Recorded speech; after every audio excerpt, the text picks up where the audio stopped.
All right. What's up, world? How y'all doing? Y'all already know it's your girl, Miss Nene Gemini, the host with the most and a smile you can't forget. And if you don't know who I am a special event / MC. So I host special events, weddings, baby showers, conferences, you name it, divorce parties. I do it. I'm the one to hype everybody up. So, but today I have the honor and pleasure of interviewing somebody who I've known for a long time. I know him as Little David because he went to preschool with my little brother. But to the world, y'all know him as King David. So ladies and gentlemen, welcome Mr. King David. What's up? How are you? I'm good. Thank you for having me. I appreciate it. It's nice that we finally got to do the sit down though. We've been planning for it for a while. For 20 years? Yeah, something like that. It was destined. It was destined. But no, so tell the people, who is King David and why is your name King David? Oh, I'll start with the why. That's easier, and then I'll go into who the King David part is. Okay. So I got the name because I'm a church boy. I grew up in church. My dad is a pastor and preacher, and oftentimes people in church ask, well, they didn't know who I was. They'd ask me my name. I say my name is David, and they're like, oh, like David, the King of Israel, David and Goliath, and that's all. That was always the thing. And then the name, as I got older, when I started losing my hair, I started wearing hair wraps, and people are, oh, so you think you're King David? Not for real, huh? And then the name just kind of fit.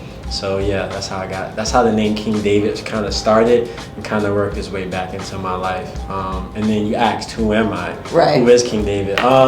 King David is a philanthropist, an investor, an author, an orator or public speaker. So yeah, that's who I am, and that's what I do, and I really try to stick within all those silos, and do the best I can to be purposeful in all of them. I like it. And so, King David, what are your businesses? Because I know you have a lot. You have a lot. Yeah, I do quite a few things. So my main businesses are Throne Consulting Group.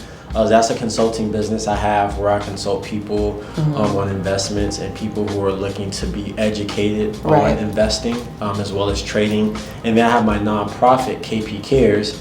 And KP Cares is a nonprofit organization that essentially provides educational resources and materials to teach families about investing, and pretty much really using like investing as a financial sustainability model. I know that's a big phrase, but essentially when people think of financial literacy, right, they typically think of bank accounts, right, credit cards, right, maybe even savings accounts. Right. But that's honestly not the type of financial literacy our community needs. Right. This year you live in Florida, inflation of rent and gas kicked your butt, right? Yeah. So the question becomes, right, how can you make more money outside of your earned income? Right. And investing is one of the ways you definitely can do that. But most people don't know investing in our community. Why? Because they think it's something too much for us to learn. It's over our head, right? That's the white boys game, essentially, right? Some people would say that. Right. So that's where my nonprofit comes in to kind of try to bridge that gap. Okay. So what made you want to go into the field of investing? Like, what was it that made you be like, you know what, I need to teach these people luck, how to invest? Luck. Yeah, so my cousin is a financial analyst, one of my cousin's financial analysts. In 2017, he told me about investing. And at that time, I was working in my old career. I was a strength and conditioning coach or sports performance coach. And he told me about investing, and I kind of blew him off. I kind of put like $200 into like a penny stock, lost all my money, and I kind of forgot about it. But then in 2018, I kind of found my way back to it. And from there, I kind of just like treated it like basketball. Like, you know, when I was a kid playing basketball, I went outside every day, I got shots up, I practiced to hone in the craft. I just learned everything I could about investing, and essentially for 3 years straight, I taught myself and just learned through mentors and YouTube University about investing. Right. And in that same time frame, I saved my salary of 3 years with my job. So essentially, I had this new profound skill, and guess what? Capital to work with. So I just put it to use. Nice. Both those, and that's what got me out of my quote unquote W-2. I like that. What was your childhood like? Okay, so from childhood was like every other kid growing up. Like I was happy-go-lucky kid, right? You got to see that at full display, right? Because you saw me as a young man or young boy. But yeah, happy-go-lucky kid. Basketball was life. So like my goal was to make it to the NBA, like most kids that come from under-resourced communities. And then from there, like some traumatic happened in high school where I had open heart surgery. And that open heart surgery really like was my first lesson in pivoting. Right, that's how I explained it as an adult, because prior to that I had what I call PTSD, post-traumatic sports disorder. Pretty much it's when kids who play sports all their lives, they have no idea what they want to do with themselves outside of that sport. And many kids find themselves finding themselves in that position. So I had that, and the heart surgery really made me see things from a different light and have to pivot my purpose, because my purpose at that point I realized wasn't going to be basketball long term. So, and that goes into my next question. So how was life after open heart surgery? Directly after open heart surgery was tough. My left lung collapsed. I lost 15 pounds. Oh, wow. I had to sleep in a recliner for 6 months because gravity was too much pressure on my chest, so I couldn't literally breathe. Really? Laying on my back, so I had to sleep in a recliner. And I was really brought down and humbled to like a child almost, because my parents had to help me bathe and things of that sort. Yeah. So it was life right after was tough, because like think about it, I'm going from being like a top prospect in basketball and thinking he's gonna make it to the NBA, to being someone who had to struggle to bathe. You know what I mean? So it was humbling. Right. And then after that, life became confusing, because again, like at 16 years old, right, you think you're gonna play sports. Right. And when you're that age, everything's the end of the world. Right. Oh my God, she broke up with me. Oh Lord. Everything's the end of the world. Right. So it kind of felt like that. It felt like the world was kind of ending. Right. And again, I had to kind of refine my purpose. And so I just like took the lazy route. And I was like, I'm just gonna go to college like a normal kid. And that's what I did. And then from there, like college, I think again helped me find like a life outside of sports and just be exposure. Like I often tell people, like college is exposure. You get experiences, and those experiences then shape who you're going to be in the next phase of your life. So college is a big experience thing for me. But yeah, after heart surgery, those are the two big like things that affected me: the purpose, and then also the initial physical change that I dealt with. Okay. So what was did you deal with mental health when you had your PTSD? So so now as an adult, I would say I went through some mental hurdles, but back then, like mental health wasn't a damn thing. Right. Like, but even now, I wouldn't even label it that, because like I try to do a good job of like segmenting like struggles in life with like mental health. I was just dealing with like an abnormal struggle in life, being so young, having open heart surgery. That's a lot. Right. And though it gave me some mental hurdles, I wouldn't say I was dealing with mental health issues, but I do recognize that by the grace of God, me being able to handle it, there are kids who do deal with that PTSD, that sports side of it, that do maybe have some mental health. I know that's a thing that exists, but for me, it wasn't really directly that. It was just really abnormal struggle that by the grace of God, I made it through, and I have a good perspective on that may resonate with other people who go through it. Right. That's good. I like that, because your story can inspire a lot of kids that do suffer from the PTSD. Yeah. Because it's just like you have kids and you have parents as well that put in your mind, oh, you're gonna be the next LeBron James. No, baby, he's not. And that's okay. And you gotta have a backup plan, and you had a backup plan. Yeah, you know what it was. I think every kid should play sports, but I think they should bring a different metric to sports. I like that. Like what I mean by that is like kids who participate in sports, their metric for success shouldn't be, oh, I made it to the NBA. Right. Because guess what? If you don't, it's like this huge disappointment that comes with it. Or let's say college. And instead, what if your metric was, I want to be the best version of myself in everything that I do. Ooh. You didn't mention to the people that you was a poet. You dropping deep shit. Come on. I'm just saying, or what if my metric was, I want to live long and be healthy. Right. Because maybe you come from a family where there's different health things that happen. Right. Maybe what if that's your metric? Now things look a bit different, right? In terms of how you perceive basketball and how basketball is present in your life. So again, I think your metric sometimes has to change, especially when it comes to kids in sports, because it can definitely have a huge impact later down the line if your metric is a little off. So I always think that's something people should consider, especially parents. I like that. So what is your why? What is something that makes you get up every day and that you're hungry for it, that inner beast comes out that makes you want to be like, this is it, I'm grinding, I'm going to dominate? Because I played sports, so it's like I always have that competitive nature. Yeah. It's like, I'm getting this job promotion. Yeah. Oh, you made top shelf. All right, bet. So I gotta do this. So what motivates you? So I would say there are 3 big things that motivate me. The first thing, and I'll start out and work my way in. My first thing is like impacting community. That's my why. Like I had this really big revolution when I moved back to South Florida because I went to school in Orlando. I had this huge revolution. I was at Publix, and there was these kids that were doing something, and it was annoying me.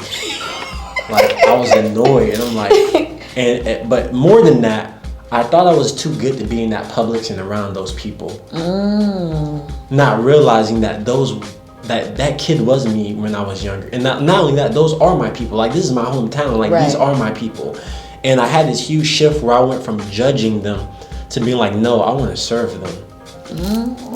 So that's my first why. Like, I want to serve my community. Right. Then my second why is in that I want to serve my family. Right, not just my immediate family, but also the family I'm developing now in my personal relationship. Right, and then the last thing that motivates me is myself. I want to be the best version of myself, and I often tell people I'm trying to get 1% better every day. 1% better, because if you compound that in a whole year or a whole week or a whole month, do the numbers. Numbers don't lie. 1% better. So those are my 3 whys, because they're all kind of within the same thing, but like those are the things: the impacting the community, impacting my family, and also just being the best version of myself, because I hold myself to a very high standard, which can sometimes be detrimental as well. Like there's like I'm overly ambitious. So like for me, sometimes some things aren't enough.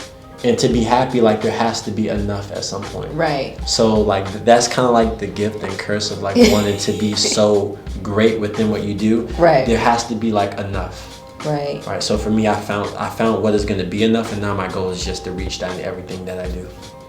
I like that. So, what advice would you give to young David, Lil David? Lil David, as you referenced earlier. What advice would I give to Lil David? Like, say you could write a letter to your younger self. Yeah. 3 main points. Like, what would you say to younger David to prepare him for King David? Deep, I know. I would tell him to read more. Definitely read more. I would tell him to read more, live in my mistakes. Ooh, I like that. Because I used to be afraid to make mistakes when I was kids, but I wish I maybe took a little bit more risk. Why were you afraid to take risks? Because I didn't want to disappoint my parents, like most kids. If I'm just being honest. Yeah, right. I wish I would, and not like in a rebellious way, right? But just like more risk, just in little things. So like, and not being afraid of that. Because as an investor now, like I understand risk very well now. So just that would be another thing. And then the last thing I would tell myself is to this is silly, but practice swimming more, because I'm not the best swimmer now as an adult. No, listen. I wish I would have like really put like more time into learning how to swim. That sounds so silly, but that's so honest. I'm just being honest. And it's crazy. It's a lot of Floridians. Like, yeah, we live in Florida. We live in Florida. We're surrounded by water. And nobody knows how to swim. I know, and I know how to swim, but I'm not the great. I wish I was a more efficient swimmer. And you were in a lot of sports, but not swimming. You lived around the city pool, the Boys and Girls Club. Yep, you ain't lying. But the thing is, I can tread water, but like I wasn't a very good swimmer. You're not a Michael Phelps. Not a Michael Phelps at all. So yeah, that'd be one thing. I'm happy I got a little silly at the end of the day. But yeah, that would definitely be the other thing I would tell my younger self. No, that's a good thing. So, what's one adjective to describe yourself? So, how would you describe young David? Well, you said he didn't really take risks. Yeah, I would say young David was just goofy. Goofy. Just goofy. King David. One adjective. Or you can give me three adjectives. Ambitious, probably overly ambitious. Ambitious, enthusiast, because I travel a lot now. So like I would consider myself like a travel enthusiast. I love that. And then also the last one, mindful. Elaborate on that one. I've done a lot of work in trying to be more mindful, and that I would say that probably takes place in like the strides I've been trying to make in my personal life. So being mindful of how I handle how I speak, right? How I communicate when I'm mad or when I'm feeling some kind of way. Because all those feelings are normal, but like how you're able to like articulate that and let a significant other, a family member, a friend know. So just being more mindful, because not only that, like as a person who's trying to put themselves in a position of being impactful, I need to be mindful of also like how I am and how I hold myself, because I gotta realize there may be other little Davids out there looking up to me, and I want to make sure like what they see. So a big thing is just definitely being mindful. I spoke to my significant other the other day, and we were talking about like this common. Are you smiling right now? Yeah, she makes me happy when we're talking about this concept of submissiveness and stuff when it comes to men and women. And I told her, and I also heard this in the podcast, and I agree with the statement that I submit myself to God. So like when people try to hold me to a standard, I want you to hold me to the standard of that, right? Of someone who's submitting themselves to God, because then it's like, well, are you doing right? Something you can hold me to, because I feel like everyone has to have a standard. And that's the issue a lot of times. A lot of people don't have standards for themselves. So again, back to the question of that adjective, I choose mindfulness because I really want there to be a standard to how I speak, to how I hold myself, and also how people view me. Because I think it's important. Like I want to be impactful. Therefore, there has to be a standard that I try to set within myself, so that at least I can ask other people to raise their standard. I feel like that's a fair trade-off. I like that. That's deep, and a lot of people, they don't think about that.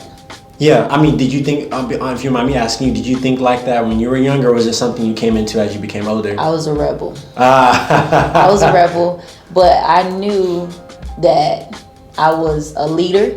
But I didn't understand that I was a leader until my 20s. I'm like, because growing up, like rebels are, you can garner attention and you can move a crowd, and I didn't want that. In the school setting, that's not productive. So teachers probably are on you as if like that's not a good fit, not knowing that very thing as an adult be your superpower. Almost. And because I was as a child, I was very inquisitive, and I was misunderstood, and so it was just like I didn't understand, and it was just like the crowd will follow you.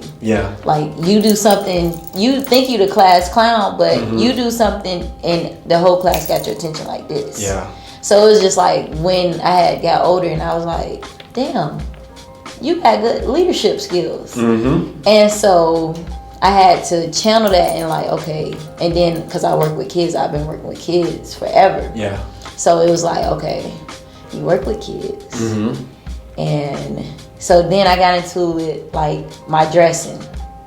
I couldn't wear certain stuff because I didn't want my young girls to see me in like some tight stuff or standards. So I didn't want them to feel like, oh well, Miss Nene had that on, so I could wear that. So every time I would step out, I made sure I always look presentable, look classy, and I would tell them like a young lady and a queen carries themselves this way. And so then I would start to see the young ladies that would come in with their crop tops and show everything. They were covered up and more concerned. I was like, y'all listening to me? There you go. Like, what? You know, someone said on the podcast we're watching, it said, dress how you want to be addressed. And that's how I always been. And then I got older, and then I realized, which is a question for you, I realized that I'm a role model. And I didn't choose to be. This is something that God put on me. And it's like, okay, oh, you're a role model. Like, these kids look up to you. Like, they like if they're asking you to come to the games, they're telling you about their report cards. You're a role model. Correct. And you didn't ask you questions. Right. Yeah, you're and a you role didn't fill model. out the application to do it. They was just like, listen, I love Miss Nene, and this is what it is. So, do you see yourself as a role model? Yeah, definitely. I definitely see myself as a role model, and that is a hat I welcome and put on with pride. Right. Because I try to be mindful of who I am, and I have no problem people looking up to me and mentoring, because also I feel like I have something to give. Right. Like regardless of like if anything I've done good, let's say even within that bad, like there's something I can give. Right. And with that, I think people can resonate with it, because I tell people all the time, we're more alike than we think we are. Like all of us, right. We're all more alike than we think we are. Right. If we have the courage to just have a conversation and realize like there's these like humanistic things that we all go through that we can connect to. Right. So with that being said, I think we're all people that can be looked up to and mentors, right, and role models for people. The question is like, are we willing to tap into it, right, and are we willing to put forth the effort to have those kind of conversations and be, someone of impact, and a role model. So did you ever consider yourself to be a role model as little David? No, definitely. I wouldn't say I stepped into that until maybe 2 or 3 years after graduating college. Prior to that, I wasn't really concerned about serving. Again, it was like that moment there in Publix that I had it. I was like, man, no, I want to serve these people. Right, and that's when the light went off. Yeah, and then the light has gotten even bigger as I've traveled, because now I have this different perspective on the world. Right. And what can bring not people happiness, but what happiness can consist of. Right. Such as family. Right. Right, because we talked about stuff that is enough. Right. Family is enough. But the 50-inch TV isn't, because guess what? They're gonna come out with the 72-inch next year. Right. And then after that, the 115. So that's not enough. Right. So what is enough? And those are the things that I kind of have a perspective on. So again, if I can offer that to somebody, right, why wouldn't I? Right. Right, because it may give them something to work with that resonates with them, and now they give it to the next person. And then we have community. I always tell people, I want community over culture, because culture will switch out on you. Right. It really will. Your own people will switch out. Culture will switch out. But community is a little bit more real. The roots are a little bit more deep. Right. Right. That's something that we can grow with. Culture will come and go. Yeah, that's true. That is very true. So community over culture. I like that. So let me see what else we got. You have a book coming out. Yes, I do. Tell me about the book. All right, yeah. So building mental equity. So I want to take a step back, because you hinted at something earlier. You didn't know I was a poet. So I guess. Oh yeah, please let these people know. Yeah. So I guess we're going to the public speaking side. So I got started in poetry in college. Right. And I didn't know it, but that was my foundation for me being a public speaker now and orator. Because learn poetry, number one, you have to get very creative in your writing. And most importantly, I did spoken word poetry, which means you have to get creative in your delivery. Right. Because you're performing for a score. Right. Right. And not only that, it's like basketball. You're competing against others for a higher score. Right. Right. So I loved it. It's like basketball with words. You know what I mean? So from there, that's when I wrote my first book. Okay. Solar Searching, book 1, available on Amazon. Solar Searching, book 1. Not my best writing, but I'm happy it exists, because if you buy my second and third book, and in this next book that's coming out, you can see the progression of David as a person in thought and also in articulation, because just the way the words sit on the page is so different. Do y'all see how he just said that? That's some poetic shit. And then after that, I wrote my second book, which is Letters to My First Love. It's about how my first love. Did you get your heart broken? Yeah, I got my heart broken, but also that was like a situationship that extended out 10 years almost. Oh yeah. So I had a lot to say within that book, and it was a lot of healing that came from that book, because that book literally helped me get over that part of my life, and I really needed that to move forward personally. And then I had my third book that came out, which was a Soul Searching Deluxe Edition, which has my first 2 books and also the 3rd book in there. And then the book you just asked me about references The Art Building Mental Equity, which is now this more mature version of David, and that's a self-help book. So the Art Building Mental Equity is all around mindfulness. I feel like one thing that's helped me get to where I'm getting is my ability to build mental equity, right? And the way I lay it out in the book is the way you build mental equity is how you do things, what I call your transactional footprint. Ooh. Your transactional footprint. So your transactional footprint is what someone could follow to see who you are. I like that. Right. So for example, your transaction, how you start your day. Right. Do you start it off picking up your phone and scrolling through social media? Or do you pick it up, brushing your teeth, washing your face, making your bed, getting your first win for the day? Right? Or do you make your bed before you start your day? Right. It's these little things. Routine. Yes, that's what we can call it, but it doesn't have to be routine. It can just be more mindful of how you're doing things, because not realizing that how you do things will lead to how things end up. So I think that's really important. So that's what the book is, the Art of Building Mental Equity, is about understanding your transactional footprint and how those things can lead to you getting everything you want in life. It's the little things, the 1%. The 1% better every day, the 1% actions that add up over time, that now is a ledger, or that transactional ledger of who you are and what you do. So that's what, and it's a self-help book that helps you take those steps. So there's 9 principles, right, that I believe can help in your transactional footprint, that can help you become better.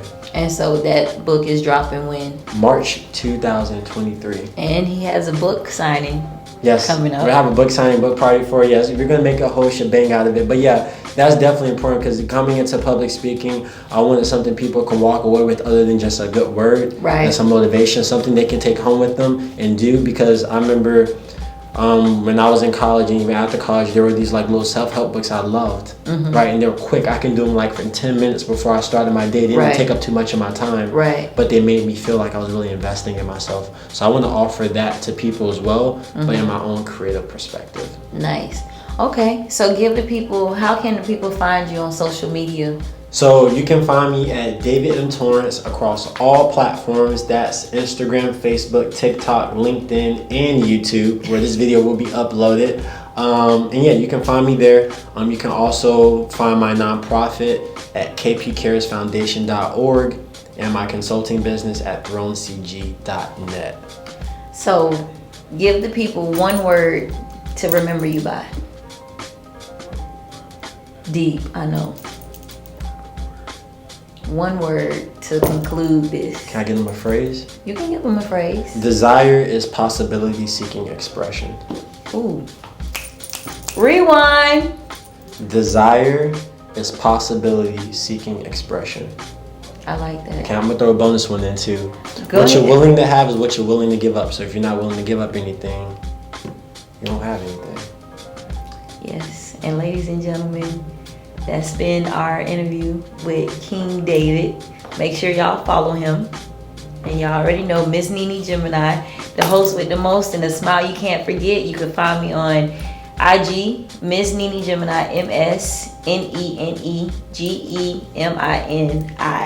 And on YouTube is Gemini Party Entertainment LLC. So it's been real, and we're out. Peace.